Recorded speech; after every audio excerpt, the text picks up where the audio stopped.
그런데요, 자 보시는 것처럼요, 오늘 저 기념식에는 한덕수 총리도 참석을 했습니다.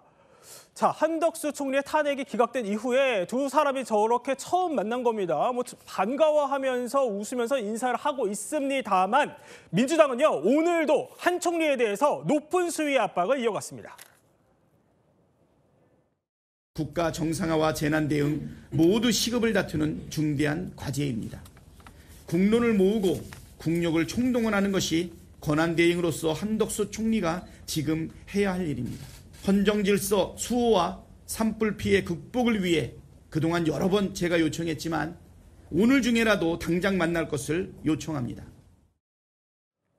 자, 박찬대 원내대표뿐만이 아니라요, 노종명 원내대변인은 마은영 임명 거부는 내란 행위다. 이후 상황 감당해야 한다. 이렇게 쏘아붙였고요. 최민희 의원은 한덕수, 마은영 임명 안 하면 즉시 탄핵해야 한다. 그런 겁니다. 그러니까 한 총리 재탄핵 카드까지 꺼내든 건데, 자, 정기남 교수님, 이 민주당 내부에서도 지금 현재 8인 체제로는 좀 불안하다 이런 기류예요? 뭐 불안하다기보다는 예. 현재 결정이 지금 아직 안 내려지고 있지 않습니까? 이 상황에서 계속 지연되는 것에 대한 국민적 불안이 있는 건 사실이죠. 이 부분을 야당 입장에서 그걸 대변하고자 하는 입장인 것이고, 오늘 한덕수 총리의 문제에 대해서는 이를테면 한덕수 총리에게 박찬대 원내대표가 만나자, 오늘이라도 만나자라고 얘기한 것은 그만큼 지금 국민적 어떤 여망이라고 하는 것을 대변하는 입장에서 한덕수 총리를 마은혁 재판관에 대한 임명 절차를 반드시 해야 된다라고 하는 것을 강조하기 위한 것이거든요. 그러면 지금 한덕수 총리 입장에서 좀 더 진전된 입장을 보여줘야죠. 자, 못 만날 이유가 없습니다. 한덕수 총리가 여야 협조를 당부하고 헌법재판소의 결정에 승복해달라 이런 얘기를 하고 있어요. 네. 자, 그러면서도 본인은 마은혁 재판관이 분명히 임명하지 않는 것은 위헌이라고 하는 헌법재판소의 판단이 있었음에도 불구하고 마냥 뭉개고 있습니다. 이걸 어떻게 설명할 거냐는 거예요. 그렇다면 한덕수 총리는 뭐 여야 협조 또는 뭐 국민 통합을 얘기하기 전에 먼저 지금 헌법적인 문제에 있어서 위헌 상태를 해소하는 것이 먼저다. 그 말은 다시 말하면 헌재 결정을 존중하는 차원에서 마은혁 재판관을 임명하고 또 나아가서 국민 통합의 관점에서 국무총리 권한대행으로서 대통령 권한대행으로서 할 수 있는 일을 얼마든지 의욕적으로 할 수 있어야 된다. 네. 그런 면에서는 여야 가릴 것 없이 만나고 본인의 의사를 전달하고 또 국민들에게 호소하는 그런 좀 뭔가 진취적인 국무총리의 모습을 보고 싶은 거죠. 자, 그런데 헌재는요, 아직까지 선고기를 잡고 있지 않습니다. 자, 지금 이 시각 헌법재판소로 한번 가볼게요. 자, 지금 이 시각 헌법재판소 영상 저희 보여드리고 있는데 계속 저렇게 며칠째 왼쪽 오른쪽 나눠서 여야 정치인들이 윤석열 대통령 파면하라, 뭐 탄핵 각하하라 이런 시위 지금 벌이고 있는 겁니다. 그리고요, 조금 전 또 헌법재판소 저희 영상 촬영한 거 보여드리겠습니다. 보면은 자, 저렇게 조금 전에 헌법재판소 영상인데 자, 셀 수 없는 경찰 버스들이 보이고요.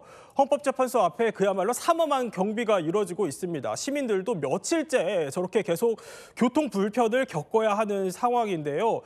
매일 이 시간에 헌법재판소는 사실 평의를 진행하고 있습니다. 그런데 평의 시간이 뭐 그렇게 길지도 않다고 합니다.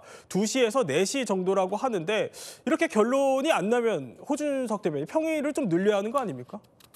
아까 그 이재명 대표하고 한덕수 총리 악수하는 거 보면서요.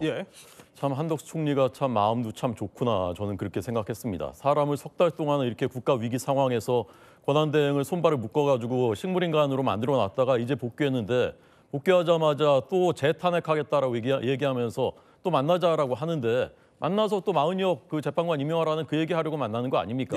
민주당이 왜 그렇게까지 마은혁의 목에 매느냐.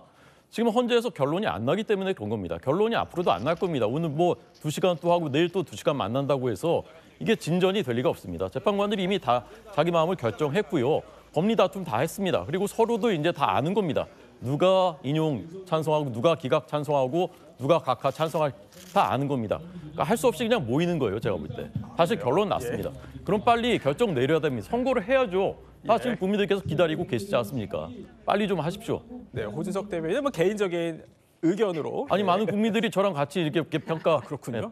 판단을 하고 계십니다. 일단 개인적인 의견을 뭐 가름을 하고요. 그런데 이남희 기자, 민주당에서 이런 얘기들도 있더라고요. 박주민 의원이 헌재 재판관 중에 한두 명이 절차적 문제를 따지면서 시간을 끄는 거 아니냐 이런 의혹 제기를 하던데 국민적 혼란이 이렇게 큰 상황에서 헌재가 뭐하러 또 언제까지 시간을 끈다고 이렇게 의심하는 거예요? 시간을 끈다. 그러니까 굉장히 분명히 결론이 안 나는 게 지금 6명이 있어야지 파면이 가능한데 그 의견이 안 모여서 이렇게 늦어지는 게 아니냐 민주당도 이제 우려와 걱정을 하고 있습니다. 예. 그러면서 이제 시간대로 보는 것이요. 4월 18일. 그러니까 문재인 대통령이 이제 임명을 했던 문영배 임의선 재판관이 퇴임을 하고 나면 사실상 이게 파면시키기 어려워지는 것 아니냐 이런 걱정을 가장 많이 하고 있어요. 그러니까 한덕수 총리를 계속 만나자고 하는 것도 이번 주말에라도 빨리 임명해달라. 더 늦어지면 4월 18일까지 결론 안 나는 것 아니냐. 네. 이런 우려가 깔려 있기 때문에 지금 4월 18일 를 하나의 마지노선, 그러니까 빨리 조금 더 주말이라도 임명해라 이런 입장을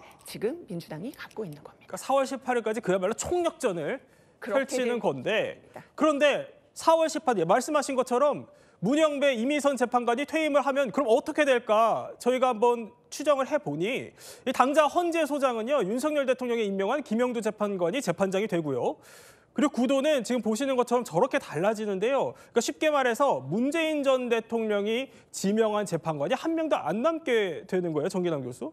그렇습니다. 뭐 그러나 이게 만약에 두 사람이 퇴임하게 되면 예. 결국 지금 헌법재판관이 9명이지 않습니까? 9명 중에 그 구성의 어떤 원칙이라는 게 있었지 않습니까? 뭐 국회 추천 3분, 그다음에 또 대법원장 추천 3명, 예. 대통령 3명. 이것은 뭔가 절차적 정당성을 갖기 위한 최소한의 요건이란 말이에요. 그런 면에서 그 구도가 어떻게 보면 구도가 좀 찌그러진다. 어떻게 그 원칙이 훼손될 가능성이 높아 보인다는 거죠. 예. 그렇다면 결국은 이 절차적 정당성 또한 심각히 훼손되는 상황이 발생할 수 있다. 그렇기 때문에 오히려 이 두 사람이 퇴임하기 전에 네. 어찌됐든 그러면 6분 아니겠습니까? 예. 6분 속에서 지금 현재 어떤 헌법재판소에 어떻게 돌아가는지에 대해서 우리가 구체적으로 알 수 없지만 더 이상 이것을 절차적 정당성을 훼손하면서까지 결정을 미루지 말고 퇴임 이전에라도 예. 조속하게 결론을 내려주는 것이 헌법재판소의 지금 당면한 과제이고 국민에 대한 의무라고 하는 것을 강조하는 겁니다. 그런데요, 이남희 기자. 4월 18일이 넘어가면 사실상 식물 헌재가 되는 거다 이런 얘기들도 나오던데 일단 6명으로 선고가 가능하긴 한 겁니까? 선고가 가능한지 여부를 헌재에서 밝힌 적이 없어요. 그리고 작년 12월 기억하실 겁니다. 조한창 정계선 마흔여 후보자가 임명 안 돼서 6명 체제일 때 네. 그때 이제 심리가 가능하냐 이런 질문도 나왔을 때 헌재에서 뭐라고 했냐면은 그 탄핵 의결 정족수는 6명이기 때문에 심리하는 것은 일단 가능하다. 네. 심리는 가능하다. 근데 선고가 가능한지에 대해서는 밝힌 적은 없어요. 그래서 6명에 관련해서 할 수 있는지 여부는 아마 법적으로 논란이 될 텐데 다만 이 6명이 모두 인용해야 된다. 탄핵을 인용해야 된다는 의견이 내면은 네. 파면은 가능할 것으로는 보입니다. 그러니까 심리는 가능하다고 했지만 선고에 대해서는 아직 논의가 없는 상황이어서 이렇게 불투명한 상황이다 보니까 4월 18일까지 일자가 계속 다가올수록 저렇게 여야 정치인들이 헌재 앞에서 뜨겁게 맞붙고 있는 상황인 겁니다. 그런데요, 속타는 민주당 내부에서는 국민 투표로 대통령 파면할 수 있다 이런 강경한 목소리들도 점점 커지고 있습니다. 개헌을 통해서 국민투표로 파면한다라고 말씀을 드리는 거고요. 그것은 가능성이 지금 할 수 있는 것 중에 가장 높고 가장 효과적이죠. 국민의힘은 그렇죠. 오케이 할 가능성이 상당히 높습니다. 달라지기 시작했거든요. 그거라도 해야 되는 거 아니야? 라고 얘기하는 의원들이 있습니다. 홍수석 대변인, 저게 네네. 정확히 무슨 뜻입니까? 헌재를 패싱하고 대통령 파면으로 가겠다 이런 뜻이에요? 법리적으로 가능합니까? 아니 귀를 의심케 하는 발언이죠. 근데 귀를 의심케 하는 발언이 민주당에서 요즘 매일 나옵니다. 저 옛날에 제국의 제왕들도 아마 저런 발상은 못했을 거예요. 자기가 조서를 내려가지고 그냥 법을 막 바꾸고 나라의 지배체제를 바꿀 수 있다는 거 아닙니까? 헌법을 바꿔야 되는 거예요. 국민 투표로 대통령을 파면할 수가 없죠. 전 세계에 그런 헌법이 있는 나라는 없습니다. 근데 저런 발상까지 하는 거죠. 이재명 대표 죄를 없애기 위해서는 법률도 바꾸겠다는 사람들 아닙니까? 그래서 개헌을 해가지고 네. 국민 투표로 대통령을 파면시킬 수 있도록 헌법을 바꾸자는 거거든요. 자, 그럼 앞으로 대통령을 뽑을 필요가 없어요. 대통령 지지율이 50% 아래로 내려가면 다 파면이거든요. 옛날 노무현 대통령 지지율이 예, 마지막 임기 마지막 해에는 10%대까지 떨어졌습니다. 네. 대통령 임기를 1년, 2년 이상 하기가 굉장히 어려워요. 근데 저런 발상을 하는 겁니다. 헌재가 안 되니까 이제 자기들 멋대로 하겠다는 것이거든요. 저는 이재명 민주당이 정말 만약이라도 집권을 하게 된다면 우리나라가 어떤 방향으로 어떻게 갈지를 보여주는 그런 장면이라고 생각합니다. 네. 그러니까 말도 안 되는 얘기라고 크게 반발을 하세요. 진짜 헌재를 압박하는 차원에서 예. 나온 당내 강경파 의원들의 일부 의견이라고 볼 수 있습니다. 말이 되는 얘기긴 합니다. 근데 말은 되는 얘기죠. 그러나 그것이 국민들한테 어떻게 비칠 것인지. 그래서 공당에서 지금 헌법재판소의 판결을 앞두고 있는 속에서 헌법재판소가 결정하지 않는다고 해서 지연이 늦어진다고 해서 이것을 예를 들면 개헌해서 임기단축 개헌하겠다. 그리고 결국은 국회가 국민투표로 만약에 파면을 결정하겠다. 이런 발상인데 저는 이것이 헌재 결정을 지금 압박하기 위한 당내 강경파 의원들의 일부 의견이지 지금 당의 공식 입장으로 이것이 채택되지는 않을 거로 봅니다. 그러니까 헌재를 압박하기 위한 수단이라는 그렇습니다. 평가까지 주셨습니다.